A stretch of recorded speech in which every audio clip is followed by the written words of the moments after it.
ଓଡ଼ିଆ କାବ୍ୟରସାନୁଭୂତି ବିଦଗ୍ଧ ଶ୍ରୋତା ବନ୍ଧୁମାନଙ୍କୁ ମୋ ନମସ୍କାର।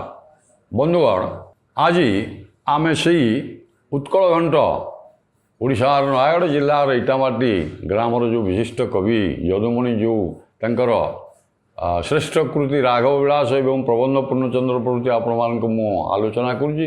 ବିଶେଷ ଭାବେ ପ୍ରବନ୍ଧ ପୂର୍ଣ୍ଣଚନ୍ଦ୍ରର ପଞ୍ଚମ ଛାନ୍ଦଟି ଆଲୋଚନା ଚାଲିଛି। ଆପଣମାନେ ଶ୍ରୋତା ବନ୍ଧୁମାନେ ତାକୁ ଆଗ୍ରହର ସହକାରେ ଶୁଣୁଛନ୍ତି ଏବଂ ସେହି କବି ଯଦୁମଣିଙ୍କର ବହୁଦିନ ପରେ ତାଙ୍କର ଯେଉଁ ଚଉପଦୀ ସବୁ ରହିଛି, ମୁଁ କହିଛି ତାଙ୍କର ଶତାଧିକ ହାସ୍ୟବ୍ୟଙ୍ଗ ସମାଜ ସଂସ୍କାରମୂଳକ ଯେଉଁ ଚଉପଦୀ ସବୁ ରହିଛି ବିଭିନ୍ନ ସମୟରେ ସେ ଲେଖିଛନ୍ତି। ଏପରିକି ସମାଜକୁ ସଂସ୍କାର କରିବା ପାଇଁ ଏବଂ ରାଜାଙ୍କର ଚରିତ୍ରକୁ ମଧ୍ୟ ସଂସ୍କାର କରିବା ପାଇଁ ସମାଜକୁ ଯେଉଁ ଦିଗ୍ଦର୍ଶନ ଦେଇଛନ୍ତି ଚଉପଦୀ ମାଧ୍ୟମରେ, ଆସନ୍ତୁ ତାଙ୍କର ସେଇ ଚଉପଦୀ ବହୁଦିନ ହେଲା ଅନାଲୋଚିତ ଥିବା ଗୋଟିଏ ଚଉପଦୀ ଆପଣମାନଙ୍କର ଅନୁରୋଧ କ୍ରମେ ଆଜି ମୁଁ ତାକୁ ଆଲୋଚନା କରୁଛି। ଏଇ ଚଉପଦୀଟି ଆପଣମାନେ ହୁଏତ ଶୁଣିଥିବେ ସମସ୍ତେ, କିନ୍ତୁ ପିତା ପୁତ୍ର ଭିତରେ ଯେ ବିବାଦ ବେଳେବେଳେ ହେଇଯାଏ, ବାପାଙ୍କ କଥାଟା ଯେ ସବୁବେଳେ ପୁଅ ଗ୍ରହଣ କରିଦେଉଛି ସେମିତି କିଛି ମାନେ ନାହିଁ ଆଜ୍ଞା। ତାପରେ ଆପଣମାନେ ଜାଣିଛନ୍ତି ତ, ସିଏ ତ କହିଛନ୍ତି ଆରେ ବଲେ ଭଲ ଖଣ୍ଟେ ଖଣ୍ଟ ଆଉ ନବ ଦୁର୍ବାଦଳ ଶ୍ୟାମଳ କୃପାରୁ ମୋ ନାମ ଉତ୍କଳ ଘଣ୍ଟ। ସେ ତ ନିର୍ଭୀକ, କାହାକୁ ରଜାଙ୍କୁ ତ ଛାଡ଼ି ନାହାନ୍ତି, ଆଉ ବାପାଙ୍କୁ କ'ଣ? ତେଣୁ ଆସନ୍ତୁ ଦେଖିବା ଇଏ ବାପ ପିତା ଙ୍କ ସହିତ ତାଙ୍କର କ'ଣ ଅପଡ଼ କେମିତି ହେଇଛି ବା ବିବାଦ, ପିତା ପୁତ୍ର ଭିତରେ ବିବାଦ କେମିତି ହେଇଛି, ଆଉ ସେଇ ବିଷୟରେ ଚଉପଦୀଟି ସିଏ ରାଜା ବିନାୟକ ସିଂ ମାନଧାତାଙ୍କ ପାଖକୁ କ'ଣ ପଠାଇଛନ୍ତି ସେ ସମ୍ପର୍କରେ ଆଲୋଚନା କରିବା। ଆଜ୍ଞା, ଦିନେ କ'ଣ ହେଇଛି ନା ଯଦୁମଣିଙ୍କର ବାପା ହେଉଛନ୍ତି, ଆପଣମାନେ ଜାଣିଛନ୍ତି ଯଦୁମଣିଙ୍କର ବାପା ମଧ୍ୟ ଗୋଟିଏ ଭଲ ଶିଳ୍ପୀ ଥିଲେ। ସେଇଥିପାଇଁ ତ ମୁକୁନ୍ଦ ମହାପାତ୍ରଙ୍କୁ ମଥୁରାରୁ, ଗଞ୍ଜାମର ମଥୁରା ଯେଉଁ କବି ସୂର୍ଯ୍ୟନଗର ପାଖରେ, କବି ସୂର୍ଯ୍ୟନଗର ବା ଆଠଗଡ଼ ତାକୁ କୁହାଯାଉଥିଲା, ସେ ପାଖରେ ମଥୁରା ଗ୍ରାମ ଅଛି। ସେଇଠୁ ଆସିକରି ରାଜା ବିନାୟକ ସିଂ ମୁକୁନ୍ଦ ମହାପାତ୍ରଙ୍କୁ ଆଣିଥିଲେ। ଆଉ ନୟାଗଡ଼ରେ ବିଭିନ୍ନ ସ୍ଥାନରେ ତାଙ୍କର ସବୁ ମୂର୍ତ୍ତି, ତାଙ୍କ ହାତ ତିଆରି ମୂର୍ତ୍ତି ସବୁ ସ୍ଥାପିତ ହୋଇଛି। ଆଉ ଯେଉଁ ଦକ୍ଷିଣ କାଳୀଙ୍କ ପାଖରେ ବା ରାଜଧାନୀ ପାଖରେ, ଆଉ ପୁରୁଣା ରାଜବାଟୀ ପାଖରେ, ଆମେ ଯାହାକୁ ଓଲ୍ଡ ଟାଉନ୍ କହୁଛୁ ବା ପୁରୁଣା ସହର ନୟାଗଡ଼ର, ସେ ପାଖରେ ଆଉ ଗୋଟିଏ ମଠ ପାଖରେ ତାଙ୍କର ଗୋପୀନାଥ ମୂର୍ତ୍ତି ଏବେ ମଧ୍ୟ ଜୀବନ୍ତ ରୂପରେ, କାହାର ନା ମୁକୁନ୍ଦ ମହାପାତ୍ରଙ୍କର ହାତ ତିଆରି ଗୋପୀନାଥ ମୂର୍ତ୍ତି ଏବେ ଜୀବନ୍ତ ଭାବରେ ବସିଛନ୍ତି। ସେଇଭଳି ସିଏ ଶ୍ରେଷ୍ଠ ଶିଳ୍ପୀ ଥିଲେ, ଅତି ସୁନ୍ଦର ଭାବରେ ଗୋପୀନାଥ ମୂର୍ତ୍ତି ବା କୃଷ୍ଣ ମୂର୍ତ୍ତି ତିଆରି କରିଥିଲେ। ଏଇଭଳି ଯେଉଁ ରାଜା ତାଙ୍କୁ ମଧ୍ୟ ସମ୍ମାନ କରନ୍ତି। ତେବେ ବାପ ପୁଅ ଭିତରେ ବେଳେବେଳେ ତ ଟିକେ କଥାବାର୍ତ୍ତାରେ ମଧ୍ୟ ଯଦୁମଣି ତ ଟିକେ ଟିଙ୍ଗା ଲୋକ ଆପଣମାନେ ଜାଣିଛନ୍ତି, ଆଉ ସିଏ ତ କାହାକୁ ଛାଡ଼ିବେନି। ତେଣୁ ଯଦୁମଣି ବାପାଙ୍କର କାହିଁକି କଥା ହେଇଛି ନା, ବାପା ତାଙ୍କର ଟିକେ ଆଜ୍ଞା ଖୋଲା ହାତ ଖର୍ଚ୍ଚ, ରଜା ତ ଦୁଇ ପଇସା ଦିଅନ୍ତି, ଆଉ ଦାଣ୍ଡ ଦୁଆରକୁ ଆଜ୍ଞା କ'ଣ ଯଦି ଆସିଗଲା ସେଇଟା କିଣ, ଆଉ ଥରେ କିଏ କୋଉଠି ଡାକିଦେଲା ଏଇଟା କିଣ, ଆରେ ଯାହା ଆସିଲେ ତୁମେ କିଣି ଦେଉଛ, କାଲିକି ତୁମେ ଯାହା ଆସିଲେ ତୁମେ ନାହିଁ କରୁନ, ଯାହା ସବୁ ଦାଣ୍ଡକୁ ଆସିଲା ସବୁ କିଣି ଦେଉଛ। ତେଣୁ ଇଏ ଟିକେ ଖୋଲା ହାତ ଖର୍ଚ୍ଚି ପାରିଛି ଲୋକ। ତେଣୁ ଦାଣ୍ଡ ଦୁଆରକୁ ଆଜ୍ଞା ଯାହା ଆସିଲା, ଯିଏ ଯାହା ଡାକିଲା ସବୁ ଯାହା ଆସିଲା କିଣି ଦିଅନ୍ତି। ଆରେ ପଇସା କେତେ ଅଛି, କାଲିକି ଆମର ଘରେ ଖାଇବାକୁ ଅଛି କି ନାହିଁ? କାହିଁକିନା ଏତେ ପଇସା ତ ସେମାନେ ପାଉନଥିଲେ, ରାଜ ଅନୁଗ୍ରହରେ ଚଳୁଥିଲେ। ଆଉ ରାଜା ଯେ ତାଙ୍କୁ ଏମିତି କୁଢ଼େଇ ଦେଉଥିଲେ ସେ କଥା ମଧ୍ୟ ନୁହେଁ, ଚଳିବା ପାଇଁ ହେଉଥିଲା। ଜୀବିକା ନିର୍ବାହ କରିବା ପାଇଁ ପରିବାରର ତ ଫେର ଅନ୍ୟାନ୍ୟ ଖର୍ଚ୍ଚ ଅଛି, ତୁମେ ଏକପଟିଆ ସବୁ ଯାହା ଦାଣ୍ଡକୁ ଆସିଲେ କିଣି ଦେଉଛ। ଯଦୁମଣି ଏମିତି ବେଳେବେଳେ ବିରକ୍ତିରେ ବାପାଙ୍କୁ କହନ୍ତି, ଅଥଚ ବାପା ଶୁଣନ୍ତିନି। କିନ୍ତୁ ଏଇ କଥାଟା ବାରମ୍ବାର ଯେତେବେଳେ ହେଲା ଆଜ୍ଞା, ସିଏ ଆଗ ପଛ ବିଚାର ନ କରିକିରି ଆଜ୍ଞା ଖର୍ଚ୍ଚ କରିଦେଉଥିଲେ। ଆରେ କାଲିକି ପଇସା ଅଛି କି ନାହିଁ, କାଲି କ'ଣ ଗୋଟେ ବ୍ୟବହାର ଦେବା, ହଠାତ୍ ଗୋଟେ କ'ଣ ଅସୁବିଧା ପଡ଼ିଗଲା, କାହାର ଦେହ ଖରାପ ହୋଇଗଲା, ଡାକ୍ତରଖାନା ନେବା, ନାନା କଥା ଅଛି ଆଜ୍ଞା, ପରିବାର କଥା ଆପଣମାନେ ଜାଣନ୍ତି। ତେଣୁ ପଇସାଟା ସଞ୍ଚୟ, କିଛିଟା ଆମେ ସଞ୍ଚୟ କରିବା କାଲିକି, ଏ କଥା ମୁକୁନ୍ଦ ମହାପାତ୍ର ଯଦୁମଣିଙ୍କର ବାପା ବା ପିତା ମୁକୁନ୍ଦ ମହାପାତ୍ରଙ୍କର ନଥିଲା, ବିଚାର ନଥିଲା। ଯାହା ଆସିଲା ଆଜ୍ଞା କିଣିଦେବେ ଏମିତି ସବୁ। ଆଉ ତେଣୁ ଯଦୁମଣି ବେଳେବେଳେ ବିରକ୍ତ ହୁଅନ୍ତି। ଦିନେ ଅତି କ'ଣ ହେଇଛି ନା, ଏଇଟା ଯେତେବେଳେ ବାପା ଯେତେବେଳେ ଅତ୍ୟଧିକ ଖର୍ଚ୍ଚ କଲେ, ଯଦୁମଣି ଆଉ ତାକୁ ସହିପାରିଲେନି। ଟିକେ କଡ଼ାକିରି କହିଲେ, ନାଇଁ ବାପାଙ୍କୁ ଏଠି କଡ଼ାକିରି ଦୁଇପଦ ନ କହିଲେ ଇଏ ମୋଟେ ତାଙ୍କର ଏଇ ଅଭ୍ୟାସ, ଆଉ ଅଭ୍ୟାସ କ'ଣ ଆଜ୍ଞା ବଦ ଅଭ୍ୟାସ ବୋଲନ୍ତୁ, ଆଉ ଏ ଅଭ୍ୟାସ ତାଙ୍କର ମୋଟେ ଛାଡ଼ିବନି, ଆଉ ଦେଖୁଛି ମୁଁ। ଆଉ ୟା କହିକିରି ଯଦୁମଣି ସେଦିନ ଆଉ ନିଷ୍ଠୁର ଭାବରେ କଠୋର କରି କର୍କଶ କଥା କ'ଣ କହିଦେଇଛନ୍ତି, ଆଉ ଯେଉଁଟାକି ତାଙ୍କୁ ବାଧିଛି।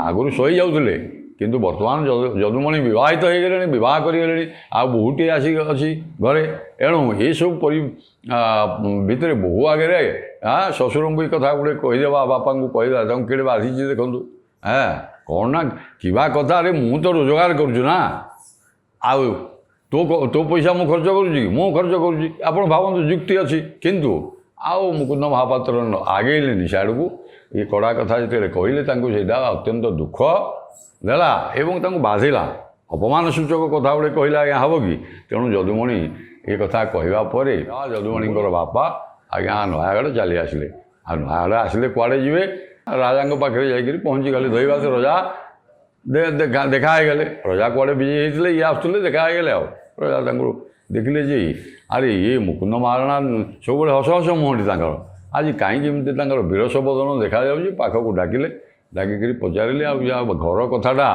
हाँ गृह छिद्र आम कही अरे गृह छिद्र क्या आगे प्रकाश करनी आउ ये तो सम जाना लोक ना टे मुकुंद महापात्र आ घर कथा कली दांड आम कहना घर कली दांड को नवा जहाँ आ कहे कि न टे नीरव ना आज्ञा एमती किसी ना टे पड़े आसली ये कथबार्ता कले जो जदुमणि अरे विनायक सिंह राजा सी राज्य चलाऊँगी सी जापर ना ना ना आ तुम्हें प्रकाश कर हठात तुम एमती आसीच हरी तुम मुँह टे कहीं उदास तुम देखा मुँह टे कहीं शुखला भाया देखा कौन असुविधा है मत कह एक बारंबार टे पचार संवेदनशील भाव में मुकुंद महापात्र आज्ञा रजा को ये कथा सब कहले कहले पुओ मत आज्ञा एमती कहीदे आ पारा पुओ को कौन आम मुझे कि सी एमती कथा सब कहीदे घरे बहु पिलाटी अच्छी आगे एमती मत सब कथा कहीदे जोटा कि मत बहुत बाधि ये कथा कहबार आज्ञा राजा राजा बुझीगले आ कौन अरे जदुमणि की तो राजा भल भाव में बुझी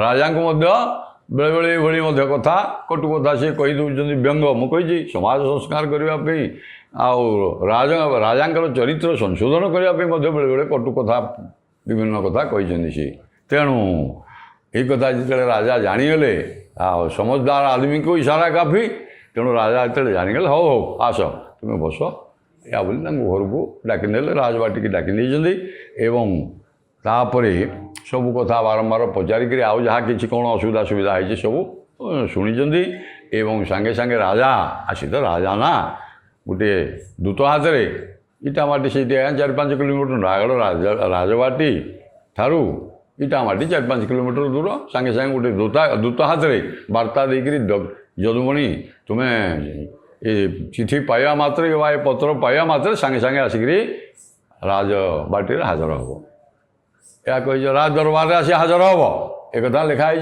जदुमणि पढ़ले जदुमणि आज्ञा से कौन करुले ना गोटे अणक आपण मैंने जानी अणक कहले अनेक लोक एवं आउ जानवे आम पिलादिने आम जाचु अणक कौन जिते भोजी बह व्रत भोजी सब सामाजिक भोजी अनुष्ठान हुए बा अष्टप्रहरी याग यज्ञ सब खाया पीवा 400-500-1000 2000 लोक खाती से रोषे ये डंका आजिकल जमी सिल्भर बा स्टील डंका सब या डंकी आम कहे डंका चामुचा चामुच ये सब या बाढ़ुंट आजिकल आउ नड़िया सढ़ई अणक कहले आज्ञा नड़िया सढ़ई तैयारी गोटे डंका अणक ताकू कहुए आम पिलादिने आम भोजी मोर मन अच्छी स्पष्ट गाँव में आमर से अणक डंका गोटे न थाए क्या घरे तेणु ये बढ़ई आम गाँव में पाखे सब था से देदेले आम बापा मध्य पठाती पुओ जाकि अमुक लोक दईदेबू घर सढ़ई थाए सढ़ई ये हम देदेले सी तार आज्ञा बाउंसर गोटे बेंट तैयारी करी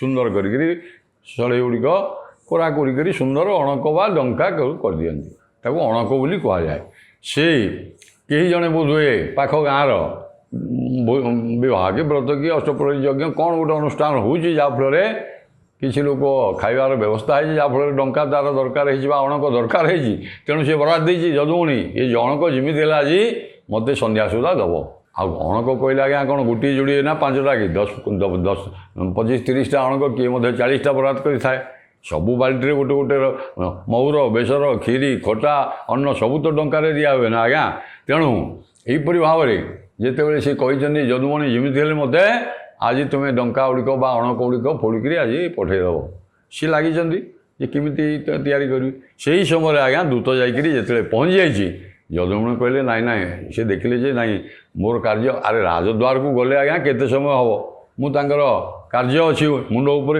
ଦାୟିତ୍ୱ ନେଇଛି, ଏଇଟା ଦେବି ନା ଆଗେ ଯାଇ ରାଜଦ୍ୱାରକୁ ଯିବି। ତେଣୁ ଚିନ୍ତା କରି ନୀରବ ରହିଲେ ଏବଂ ଦ୍ରୁତ ହାତରେ ଗୋଟିଏ ତାଳପତ୍ର ଆଣିକିରି ଘରୁ, ସେ ତ ଲେଖନୀରେ ଲେଖନ୍ତି ଆଜ୍ଞା, ଲେଖିଦେଲେ। କ'ଣ ଲେଖିଲେ ଦେଖନ୍ତୁ, ଆସିବେ ଯେଉଁ କଥାଟି ମୁଁ ଆପଣଙ୍କୁ କହୁଥିଲି ଯେ ଯଦୁମଣିଙ୍କର ଯେଉଁ ଚୌପଦୀ ଆପଣମାନେ ଆମେ ଆଲୋଚନା କରୁଛେ ଆଜି, ସେଇ ଚୌପଦୀଟି କ'ଣ ସିଏ ଲେଖିଲେ ରାଜାଙ୍କୁ। ଅଣକ ଖୋଳୁଛି ପେଟ କଣକ ପାଇଁ, ଅଣକ ଖୋଳୁଛି ପେଟ କଣକ ପାଇଁ। କେଉଁ ବହିରେ ମଧ୍ୟ ଅଛି ଆଜ୍ଞା, ଅଣକ ଖୋଳୁଛି ଅଣକ ଫୋଡ଼ୁଛି, ଫୋଡ଼ିବା ଶବ୍ଦ ମଧ୍ୟ ସେୟା, ଅଣକ ଫୋଡ଼ୁଛି ବା ଅଣକ ଖୋଳୁଛି। ଅଣକ ଖୋଳୁଛି ପେଟ କଣକ ପାଇଁ, ସଭାରେ ବସିଛି ସେ ବସିଛି ଜଣକ ପାଇଁ। ଅଣକ ଖୋଳୁଛି ବା ଅଣକ ଫୋଡ଼ୁଛି ପେଟ କଣକ ପାଇଁ, ସଭାରେ ବସିଛି ସେ ଜଣକ ପାଇଁ। ରଜା ବୁଝିଗଲେ। ରଜା ଯେତେବେଳେ କହିଲେ, ଦ୍ରୁତ ଯାଇକି ଆଜ୍ଞା ପହଞ୍ଚିଗଲା। ପହଞ୍ଚିକିରି ଅଧଘଣ୍ଟେ ଭିତରେ ଯିବାକୁ 15-20 ମିନିଟ୍, ଆସିବାକୁ 15-20। ଆରେ କ'ଣ ଯଦୁମଣି କହିଲେ ନା ଆଜ୍ଞା ଆସିଲେନି, ଏଇଠି କ'ଣ ଗୋଟେ ଲେଖା ଦେଇଛନ୍ତି। ରାଜା ଦେଖିକିରି କ'ଣ ହସିବେ ନା କାନ୍ଦିବେ, ଦେଖନ୍ତୁ ରାଜା ନା ସିଏ ବୁଝିଗଲା। ଆରେ ମୁଁ ଅଣକ ଖୋଳୁଛି, ସେ ଯଦୁମଣି ଜାଣିଗଲେ। ବାପା ଯାଇକିରି ରାଜଦ୍ୱାରରେ ପହଞ୍ଚିକିରି ଆମ ଘର କଥା କହିଲେଣି। ଏ କଥାଟା ଆଜ୍ଞା ଯଦୁମଣି ତ ସିଏ ନା, ତାଙ୍କର ଚାରିଆଡ଼େ ଦୃଷ୍ଟି, ଏବଂ ସେ କଥା ସେ ଜାଣିଗଲେ। ଆରେ ହଠାତ୍ ରାଜଦ୍ୱାରରୁ ଦୂତକୁ କ'ଣ ପାଇଁ ମୋତେ ଆସିଲା, ବାପା ତ ସକାଳୁ ପଳେଇଛନ୍ତି। ଏଣୁ ମନରେ ତ ଆରେ କିଛି ନାହିଁ, ବାପା ଯାଇକିରି ରାଜାଙ୍କ ପାଖରେ ଏ କଥା ଫେରାରି ହେଇଛନ୍ତି ଆଉ କ'ଣ। ତେଣୁ ଯଦୁମଣି ଆଜ୍ଞା ଜାଣିଗଲେ ଯେତେବେଳେ, ତାର ଉତ୍ତର ଆଉ କ'ଣ ଦେଇଛନ୍ତି, ରଜା ତ ପଠେଇଛନ୍ତି ଶୀଘ୍ର ଆସ ଟିକେ କାମ ଅଛି। ସିଏ କହିଲେ ଆଉ ମୁଁ ଅଣକ ଫୋଡ଼ୁଛି, ବର୍ତ୍ତମାନ ପେଟ କଣକ ପୁରିବା ପାଇଁ, ଆଉ ମୁଁ ବର୍ତ୍ତମାନ ଏ ଅଣକ ଫୋଡ଼ିକିରି ଯେଉଁ ଲୋକ ମୋତେ ବରାଦ ଦେଇଛି ତାକୁ ଦେଲେ କିଛି ପଇସା ଆସିବ। ପେଟ କଣକ ପାଇଁ ଆଜ୍ଞା ମୋ ବୃତ୍ତି ବର୍ତ୍ତମାନ ମୋର କରୁଛି, ଆକୁ ଛାଡ଼ିକିରି ମୁଁ ଯାଇ ହେବନି। ତେଣୁ ଅଣକ ଫୋଡ଼ୁଛି ବା ଖୋଳୁଛି ପେଟ କଣକ, ପେଟକୁ ପରିପୂର୍ଣ୍ଣ, ପେଟ ଉଦର ପୋଷଣ ନିମିତ୍ତ। ଆଉ କାଳେ କ'ଣ ନିଜର ଉଦର ବୋଲି ଲେଖିଥିଲେ କି? ପରିବାରରେ ଯେଉଁ 5 ଜଣ କୁଟୁମ୍ବ ଅଛି, 5 ପ୍ରାଣୀ କୁଟୁମ୍ବ ଆମେ ଅଛୁ ଆଜ୍ଞା। ଆଉ ଆଜି ଘରେ ପରିବାର ନାହିଁ କି, ଭାତ ନାହିଁ କି, ଚାଉଳ ନାହିଁ କି, ବାପା ସେଗୁଡ଼ା କିଛି ବୁଝିବାର ନାହିଁ। ଯାହା ଧାନକୁ ଆସିଲା କିଣିଦେବେ। ଆରେ ଆବଶ୍ୟକ ଜିନିଷ ସିନା କିଣିଲେ ହେବ, ମନ ଇଚ୍ଛା ତୁମେ ଆଣିକିରି ଗୋଟେ ଥୋଇଦେବ, ଯେଉଁଟା ଆଜି ଦରକାର ନାହିଁ କି 2 ଦିନ ଦରକାର ନାହିଁ, କ'ଣ ଆମର ଦରକାର, ଏଇ କଥା କହିବେ କି? ତେଣୁ ମୁଁ ପରିବାର ପ୍ରତିପୋଷଣ କରିବା ନିମିତ୍ତ, ପେଟ ପୋଷିବା ପାଇଁ, 5 ପ୍ରାଣୀ କୁଟୁମ୍ବ ମୁଖରେ ଆଧାର ଦେବା ପାଇଁ ଆଜ୍ଞା ଅଣକ ଫୋଡ଼ିବାରେ ଲାଗିଛି, ଆଜି ଅଣକ ତିଆରି କରୁଛି। ଆଉ ଆପଣଙ୍କ ପାଖରେ ଯିଏ ଫେରାରି ହେଇଛି, ସଭାରେ ବସିଛି ସେ ଅର୍ଥାତ୍ ମୋର ବାପା, ତା ଜଣକ ପାଇଁ ସଭାରେ ବସିଛି ଯେ ଜଣକ ପାଇଁ, ତାର ସ୍ୱାର୍ଥ କଥାଟା ସିଏ ଖାଲି ଚିନ୍ତା କରୁଛି। ତେଣୁ ଆପଣଙ୍କ ଆଗରେ ନିଶ୍ଚୟ ମୋ ନାଁରେ 2-4 ପଦ କହିଛି। ତେଣୁ ସଭାରେ ବସିଛି ସେ ଅର୍ଥାତ୍ ମୋର ବାପା, ସେ ମୋର ବାପା ସଭାରେ ବସିଛି ଆପଣଙ୍କ ଆଗରେ। ଆଉ କ'ଣ ଆପଣ ଏକୁଟିଆ ଅଛନ୍ତି କି? ଏଠି 5 ଜଣ ଅଛନ୍ତି। ଆଉ ଘର କଥା ସେଠି ଗୃହ ଛିଦ୍ର, ପରିବାରର କଥା ସବୁ ଆମ ବିରୁଦ୍ଧରେ ଯାହା କହିବା କଥା ତାକୁ ଆପଣ ସେ ଜଣକ ପାଇଁ, ତାରି ସ୍ୱାର୍ଥକୁ ସିଦ୍ଧି କରିବା ପାଇଁ ଆଜ୍ଞା ସେ ସେଇଠି ବସିଛି। ମୁଁ ଜାଣିସାରିଲିଣି, ବାପା ଯାଇକି ଆପଣଙ୍କୁ ଏ କଥା କହି, ଏଠି କେଡ଼େ ସୁନ୍ଦର ଭାବରେ ଏଥିରେ ରାଜାଙ୍କୁ ସିଏ ବାପା ବସିଛନ୍ତି କି ନାହିଁ ନ ଜାଣିକିରି ଦେଖନ୍ତୁ। କବିମାନେ କ'ଣ ଆମେ କହେ ଯେ କବିମାନେ ହେଉଛନ୍ତି ଦିବ୍ୟ ଚକ୍ଷୁ, ତାଙ୍କର ଗୋଟେ ଅନ୍ତର୍ଚକ୍ଷୁରେ ସେ ଜାଣିପାରନ୍ତି। ତେଣୁ ଯଦୁମଣି ନିଜର ପରିବାର ପ୍ରତିପୋଷଣ କରିବା ନିମିତ୍ତ, ପେଟ ଉଦର ପୋଷଣ କରିବା ନିମିତ୍ତ ଆଉ ଅଣକ ଫୋଡ଼ୁଛନ୍ତି। ଆଉ ସିଏ କିଏ ଆରେ ମୋତେ କଥା ହେଉଛି, ପୁଅ ଯଦି 10-30ଟା ଅଣକ ଆଜି ବରାଦ ହେଇଛି, ଅମୁକ ଲୋକ ମାଗିଛି ଆମେ ଦେବା, ତାହେଲେ ବାପା ବସିକିରି ଆଜ୍ଞା ସେଥିରୁ 5ଟା ଅଣକ ଫୋଡ଼ି ଦେବାକୁ ମନା ଥିଲା କି? କାମ, ଘରର କାମ ଛାଡ଼ିକିରି ଯେଉଁଥିରେ ଆମର ଉଦର ପ୍ରତିପୋଷଣ ହେବ, 5 ପ୍ରାଣୀ କୁଟୁମ୍ବଙ୍କର ଦାନା ଆସିବ, ଘରେ ଚୁଲି ଲାଗିବ, ସେଇ କଥାକୁ ଛାଡ଼ି ଦେଇକିରି ତାର ସ୍ୱାର୍ଥ ପାଇଁ ସେ ଯାଇକି ଆପଣଙ୍କ ପାଖରେ ବସିଛି ଏବଂ ଘର କଥା କହିଛି। ଏଇ ହେଉଛି ଘଟଣା। ଏହିପରି ଭାବରେ ପିତା ପୁତ୍ରଙ୍କର ଯେଉଁ ବିବାଦ, ଆଉ ଯାହା ହଉ ରାଜା ଏ କଥା ତେଳେ ଶୁଣିଲେ, ଚିଠିଟି ପଢ଼ିଲେ, ନା ହସିବେ, ନା ମୁକୁନ୍ଦ ମହାପାତ୍ରଙ୍କୁ କିଛି କହିପାରୁଛନ୍ତି, ନା ଯଦୁମଣିଙ୍କୁ କିଛି ଗାଳି ଦେବା ଉଦ୍ଦେଶ୍ୟରେ ଡାକିବେ କି ଆଉ ଥରେ ପରବର୍ତ୍ତୀ ଦୂତକୁ ପଠାଇବେ, ଏ କଥା ନା। ରାଜା ବିଚାରକ ହିସାବରେ, ସିନା ବିଚାର କରିବା ଲୋକ ନା, ସିଏ କହିଲା ଆଚ୍ଛା ଆଉ କିଛି ବାପ କି ନା ବାପାଙ୍କୁ କିଛି କହିଛନ୍ତି, ନା ପୁଅ ବିରୁଦ୍ଧରେ ଦୂତ ପ୍ରେରଣ କରିଛନ୍ତି। ଶଗଡ଼ରେ ଆଜ୍ଞା ଡାଲି ଚାଉଳ ଭଲ ମନ୍ଦ ଆଉ ଗୋଟେ ସୁନ୍ଦର ସଞ୍ଚା ଶଗଡ଼ରେ ପଠାଇ ଦେଇଛନ୍ତି। ଆଉ କେମିତି କିଛି 2-4 ମାସ ସେ ଜାଣିଲେ ଯେ ଆଙ୍କ ଘରେ ଟିକେ ଅଭାବ ଅଛି, ତେଣୁ ରାଜା ଭଲ ଭାବରେ ଜାଣିଲେ ଏବଂ ଉଭୟଙ୍କୁ ସନ୍ତୁଷ୍ଟ କରିଲା ଭଳିଆ ସବୁ ଜିନିଷ ଶଗଡ଼ରେ ଲଦିକିରି ଆଜ୍ଞା ପଠାଇ ଦେଇଥିଲେ। ଏ ହେଉଛି ପିତା ପୁତ୍ରର ବିବାଦକୁ ରାଜା ବିନାୟକ ସିଂ କେମିତି ସମାଧାନ କରିଦେଇଛନ୍ତି। ଏ ବିଷୟ ଯଦୁମଣି ଏଇ ଯେଉଁ ଚୌପଦୀରେ ଅଣକ ଖୋଳୁଛି ପେଟ କଣକ ପାଇଁ, ସଭାରେ ବସିଛି ସିଏ ଜଣକ ପାଇଁ। ଦେଖନ୍ତୁ କେତେ ସୁନ୍ଦର କଥାକୁ ବିଶ୍ଳେଷଣ କରିଛନ୍ତି। ଆସନ୍ତୁ ପରବର୍ତ୍ତୀ ପର୍ଯ୍ୟାୟରେ ଆଉ କେତେବେଳେ ହେଲେ ଯଦୁମଣିଙ୍କର ଚୌପଦୀ ସୁଯୋଗ ମିଳିଲେ ଆଲୋଚନା କରିବା। ନମସ୍କାର।